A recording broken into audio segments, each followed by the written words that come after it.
Guinéennes, Guinéens, mes chers compatriotes, l'année qui s'achève a été marquée d'une pierre blanche dans l'histoire de notre pays. Elle aura été celle de la clôture d'un chapitre peu glorieux, mais aussi le commencement d'un autre plus radieux, celui de l'espérance, celui de la renaissance. Nous laissons derrière nous la violence et l'arrogance. Derrière nous, la division et les dilapidations, la corruption et les exactions. Nous éteignons les tragiques flammes de ces moments de brutalité économique, financière et humaine. En renaissant de ces brûlantes cendres, c'est la sève nourricière de notre idéal commun, de refondation de notre État et de rectification de nos institutions. Liberté et opportunités sont données à chaque Guinéen et à chaque Guinéenne de reprendre sa place de patriote pour jouer efficacement son rôle dans le processus de transformation de notre société. C'est notre pays, c'est le pays de nos ancêtres, c'est le pays de nos enfants, c'est la terre dont l'âme fait battre le cœur de chacun d'entre nous. Le 5 septembre dernier, vos soldats ont pris leurs responsabilités, toutes leurs responsabilités. En assumant leur part de risque, nous l'avons fait pour notre pays. Ce n'était pas une décision facile à prendre. Elle s'est imposée. C'était une nécessité, vous l'avez compris. Nous saluons l'adhésion populaire que la prise de pouvoir a suscité. C'est le symbole de notre légitimité. Plus de 60 ans après notre indépendance, nous avons décidé de donner une nouvelle chance à notre pays. Nous avons dressé le constat de la situation d'impasse et des risques majeurs pour notre cohésion nationale. Il fallait agir. Nous avons estimé que le temps était enfin venu pour qu'ensemble, nous nous mettions en mouvement. L'état de fragilité de notre pays a été notre unique motivation. Une société gangrénée par le communautarisme et le tribalisme, parfois même la haine. Une cohésion nationale inexistante, une confiscation par quelques-uns des richesses de notre pays, une pauvreté galopante et une corruption endémique. La Guinée et les Guinéens étaient touchés dans leur âme. La fierté d'être Guinéen profondément ébranlée. La Guinée, notre pays, doit se faire avec tous ses fils et ensemble. Les sages et les religieux ont un grand rôle à jouer dans cette édification. La division et les propos haineux n'ont plus leur place dans ce chantier nouveau.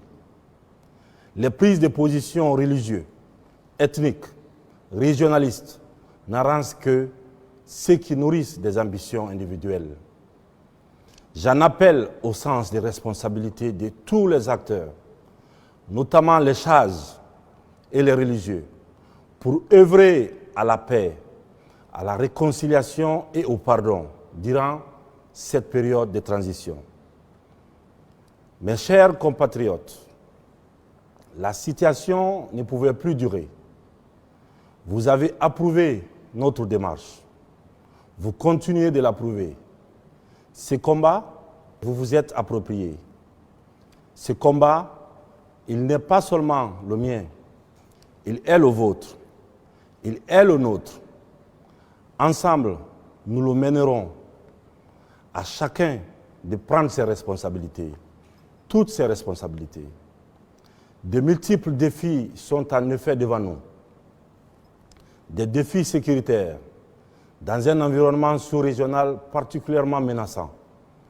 Des défis économiques pour enclencher enfin le cycle de notre développement. Nous devons nous concentrer sur l'essentiel, bien sûr, qui est nos besoins, afin de mieux profiter de nos richesses, au lieu de les dilapider. Nous devons instaurer la culture de la probité, et quelle que soit l'austérité qui en découlera. En ce début d'année, je souhaite partager avec vous notre vision. Le moment enfin est venu. Le moment de créer un véritable État, notre État. Le moment de refonder la nation, notre nation. La nation de nos rêves. La nation, c'est l'unité. C'est se projeter dans la construction d'un avenir commun. C'est un peuple qui se sent guinéen. Au-delà de ses origines, de ses ethnies, de ses particularismes régionaux. Ce sont les enfants d'un même pays qui se regardent en frères et sœurs, qui bannissent la haine et réapprennent à s'aimer. La nation, c'est cette conscience d'un destin partagé. C'est la capacité à se rassembler pour être plus fort encore. Un corps uni, mes chers compatriotes, c'est un corps solide, un corps valide, un corps opérationnel pour relever tous les défis. Je n'ai pas d'autre ambition que celle de la mission de rassemblement de la Guinée. Ce mot n'est pas vain. Ce n'est pas un artifice lexical dans le nom du CNRD. Mais comme tout passé, les lignes blanches sont parfois traversées de lettres rouges. Je comprends certaines frustrations, des incompréhensions face à certaines de nos décisions. J'en mesure la teneur. Croyez-moi, chacune de mes actions n'est guidée et ne sera guidée que pour la protection, la défense et l'unité de notre patrie. Nous venons de loin. Trop de larmes inutiles ont été versées. Trop de tragédies vaines, de discussions malsaines, d'intrigues politiciennes. Le moment de l'union sacrée est venu. Elle bâtira les solides fondations dont notre pays a besoin.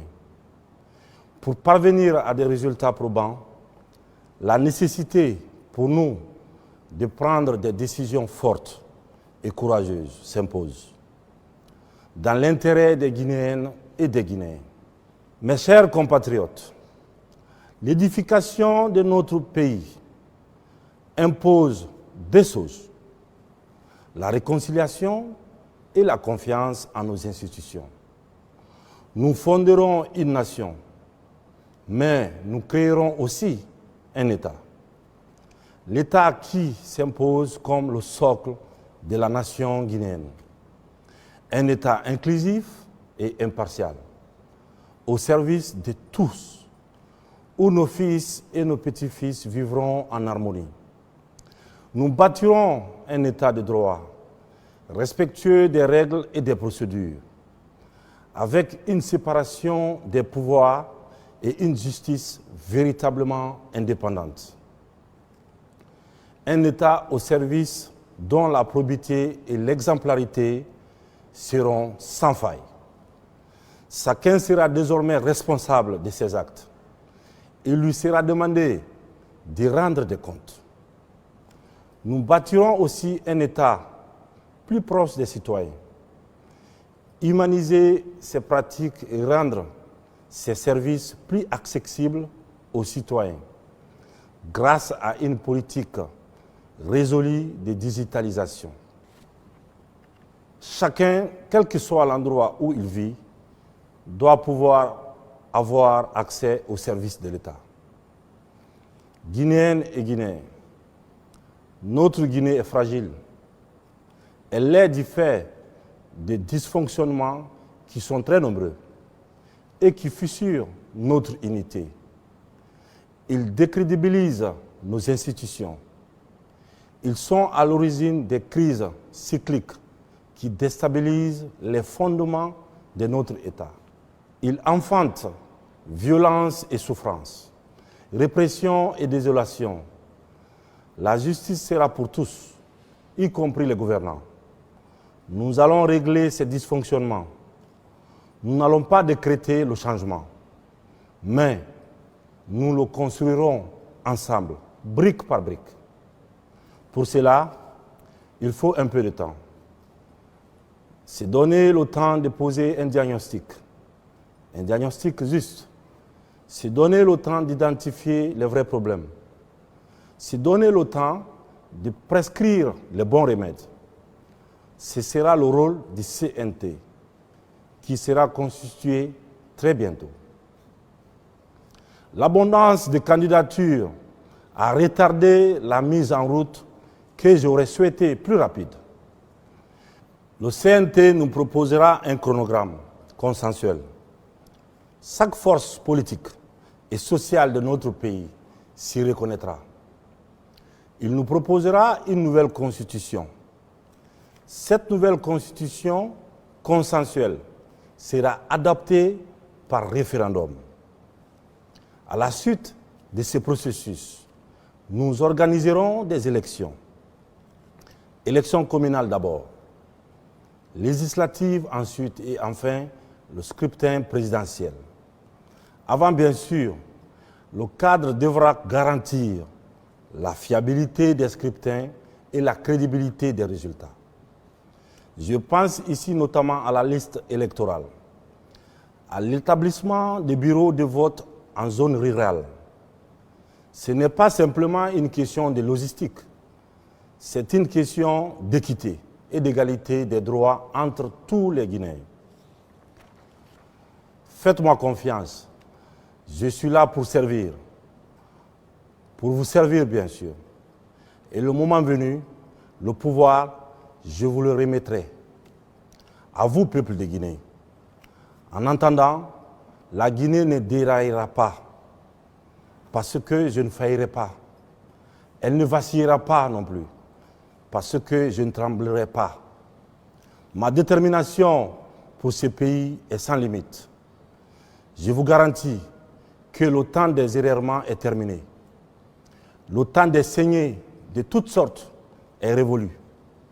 Le rôle qui m'est dévolu, c'est de conduire cette transition au terme de laquelle nos larmes auront tari, nos rêves refleuris, nos cœurs seront apaisés et nos conflits dissipés. C'est le sens du sacrifice que mes compagnons et moi avons modestement consenti le 5 septembre dernier. S'il fallait le refaire, c'est avec la même détermination que nous repartirons. Mes chers compatriotes, sachons trouver en nous la force, la confiance et la volonté pour faire de 2022 une année de refondation et de renaissance, bien sûr, afin d'offrir à notre population, notamment la jeunesse, l'opportunité d'une vie meilleure. Vous pouvez compter sur mon entière détermination. L'avenir nous appartient. Avant de finir, je vous annonce que courant le premier trimestre 2022, nous organiserons sur toute l'étendue du territoire national et dans nos ambassades à l'étranger des assises nationales dénommées Journées de vérité et pardon. Ces journées permettront de cerner l'ampleur et le contour du vaste sentier de construction de notre union sacrée. Ensemble, ayons une pensée pour nos malades, nos soldats engagés sur des théâtres d'opérations extérieurs.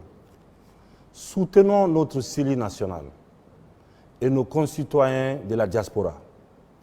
C'est l'occasion pour moi d'inviter chaque Guinéenne et Guinéen à plus de vigilance et de protection face à la nouvelle flambée des cas de Covid-19 dans le monde et chez nous. La vie de chaque Guinéen compte pour moi. C'est à ce titre que j'invite nos concitoyens à continuer à respecter les gestes barrières et à se faire vacciner afin d'atteindre l'immunité collective. J'adresse à chacune et à chacun d'entre vous mes vœux de très heureuse année 2022. Vive la Guinée, vive la République. Je vous remercie.